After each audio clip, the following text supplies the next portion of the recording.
Boni Khalwale abadilisha nia na kuanza kumvaa Ruto. Azungumza kuhusu nafasi yake finyu ya kuchukua ushindi katika uchaguzi wa mwaka 2027. Ujambo na karibu kwa taarifa zetu za Kenyascope, na tafadhali kumbuka kusubscribe.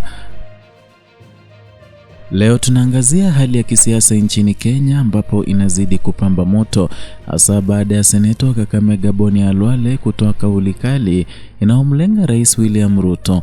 Kauli imeibua mjadala mkubwa huku ikifichua msuguano wa ndani unaoendelea kutikisa chama tawala cha Kenya Kwanza. Kulingana na taarifa tulizokusanya, seneta Khalwale amekuwa mstari wa mbele kueleza kutoridhika kwa vijana wengi nchini na uongozi wa Rais William Ruto.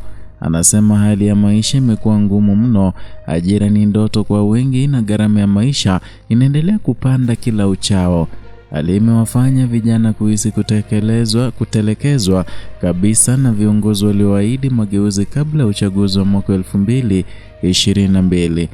Taarifa kutoka duru za ndani zinaonyesha kuwa Khalwale aliwahi kutoa ushauri wa rais kuhusu hali ya vijana, lakini juhudi hizo hazikuzaa matunda, na sasa wakati wa wananchi hasa vijana wanaendelea kukata tamaa. Baadhi ya washirika wa awali wa Ruto wanaonekana kuhamia upande wa naibu rais Rigathi Gachagua ambaye aliondolewa mamlakani mwaka jana.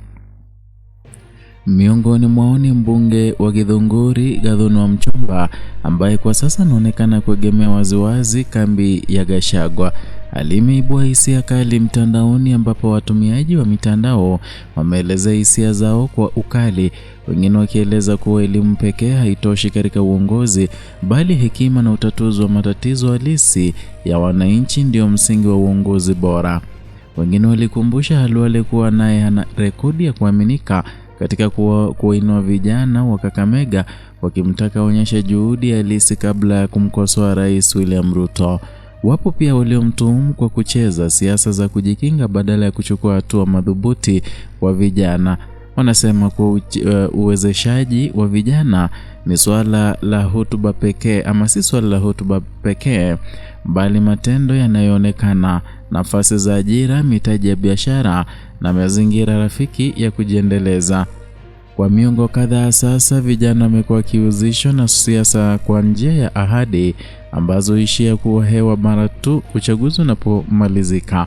Uchovu wa hasira zinazidi kuongezeka huku vijana wengi wakihitaji suluhisho la kweli na haraka. Tahadhari ya Khalwale inawakilisha hisia hizi za milioni ya vijana wanaohisi kusaulika na kupuuzwa.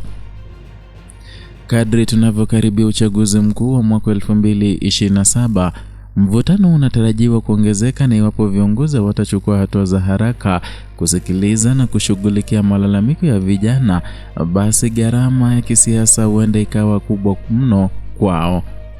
Endelea kufuatilia chaneli hii kwa taarifa zaidi kama hizi.